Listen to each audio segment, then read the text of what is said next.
Hola, buenas tardes. Bueno, mi nombre es Ariel Pérez, ya algunos me conocen.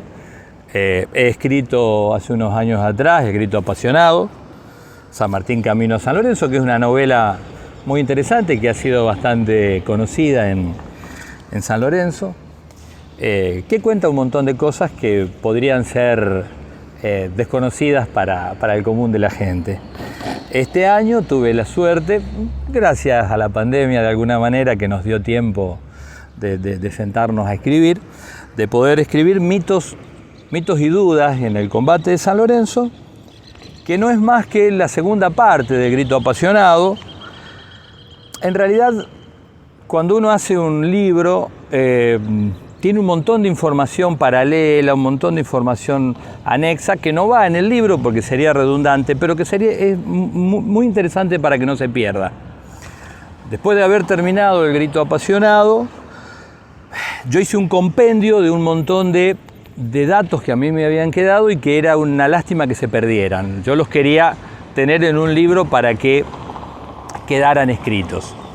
Que son un montón de mitos que hay sobre el combate, cosas que nunca sucedieron, pero que bueno, la tradición oral ha hecho que hoy en día se tengan como ciertas, y un montón de dudas, cosas que decimos que pasaron, pero en realidad no sabemos bien si pasaron o no. Mitos y dudas no viene a traer nada nuevo, no cambia nada, ni cuenta nada nuevo del combate, más allá de lo que ya sabemos. Son detalles que pueden parecer interesantes, o si no, podríamos decir también que es contar el combate, pero de otra manera. Yo soy un sanmartiniano de hace muchos años, he hecho el cruce de los Andes 5 veces, o sea, he hecho un montón de cosas. Haber escrito sobre y haberme especializado de alguna manera sobre el combate de San Lorenzo tiene que ver más con la zona y con donde uno vive, donde uno trabaja todos los días, y el hecho solamente de pasar por acá, por el Campo de la Gloria todos los días, hace que a uno se le llenen un montón de dudas, preguntas, uno se entusiasme. Entonces, bueno, eso fue lo que hizo que yo de alguna manera me especializara en el combate de San Lorenzo. Pero es muy interesante mirá, yo te voy a dar un dato. A mí siempre me pareció muy raro el lugar en donde se decía que había caído San Martín. Yo tenía un montón de dudas sobre eso. Para mí hay un gran error, y de ahí nace el libro Mitos y Dudas. Para mí San Martín cae mucho más cerca del convento, mucho más cerca del convento de lo que generalmente se cree. Inclusive creo que hay un monolito aquí que está mucho más lejos de lo que realmente cae, a mi entender y por mis investigaciones. ¿Por qué? Bueno, por un montón de factores, la falta de caballos que hicieran esa carga que nosotros vemos todos los 3 de febrero, en realidad eran caballos de posta, caballos que no estaban acostumbrados a galopar. El mismo Robertson, que dice, viéndolos desde arriba de la espadaña, dice que los estaba viendo a 100 yardas. 100 yardas son 91 metros, o sea que mi idea siempre fue que San Martín los había dejado llegar mucho más cerca a los realistas de lo que nosotros creemos, justamente para poder jugar con esa idea del elemento sorpresa. O sea que yo siempre pensé que San Martín y toda esa escaramuza a su alrededor y la salvación a través de Cabral y de Baigorria se da mucho más cerca, 70, 80 metros de la espadaña, inclusive no sé si adentro mismo del predio que hoy tiene el convento. Entonces, bueno, esas dudas me llevaron a ir escribiendo otras muchas que son muy interesantes. ¿Qué hacía Robertson aquí esa noche? ¿Realmente era un espía inglés? ¿Estaba allí de casualidad? ¿Por qué San Martín no pudo tener ninguna bandera? ¿Por qué en ese día no hubo banderas argentinas?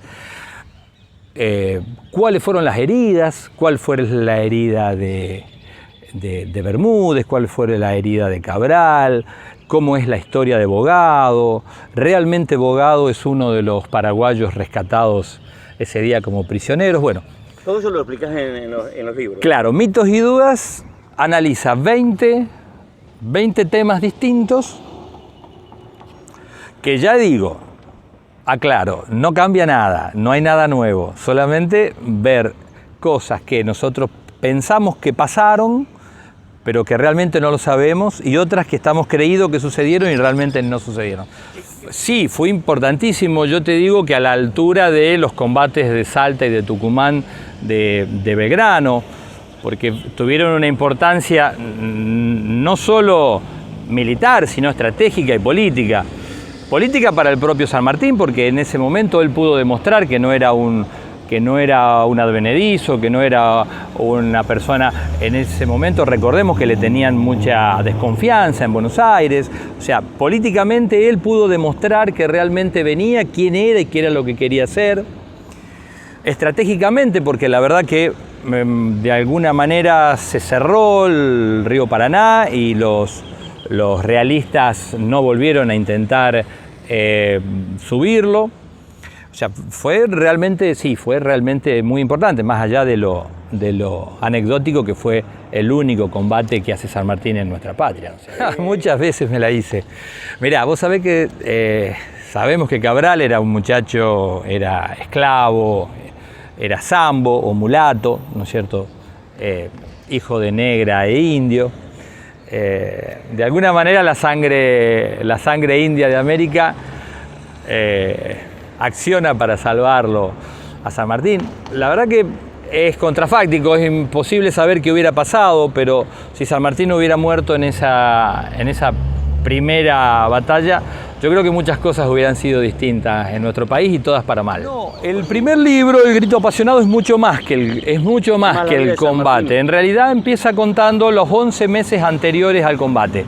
Vos sabés que los historiadores por lo general dan pasos muy grandes. O sea, San Martín llega a América, combate en San Lorenzo, se abraza con Belgrano, o sea, son trancos muy largos en los que dejan muchas cosas en el medio. San Martín está 11 meses en Buenos Aires antes del combate de San Lorenzo, que son apasionantes, porque son los 11 meses en los cuales él conoce a todas las personajes que después lo van a ir acompañando en su gesta. O sea, en ese momento él crea el regimiento, los va conociendo a todos, conoce a la que después va a ser su esposa. Es muy interesante esos 11 meses, desde marzo del 12 a febrero del 13, son muy interesantes. Pero además yo cuento algo que fue la primera vez que fue contado, nunca antes se había contado, que es la marcha. Es la marcha forzada más rápida de la historia, que se hace a caballo desde Retiro hasta San Lorenzo. Ellos hacen 420 kilómetros en 5 días. Está considerada la marcha forzada de un ejército más rápida de la historia.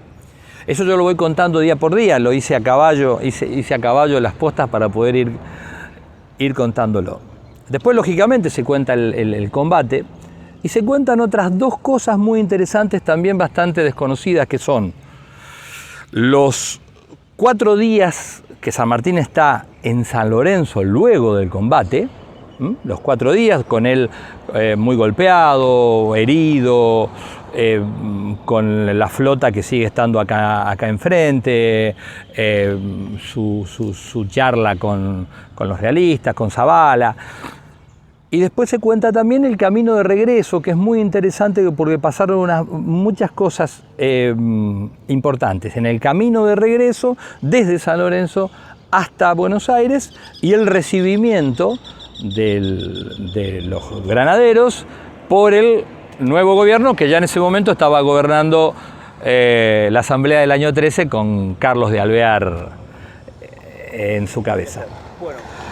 El libro se vende por internet, es una página, hoy todo el mundo tiene Facebook, cualquiera que ponga El grito apasionado en Facebook va a llegar a la página y ahí están todos los datos.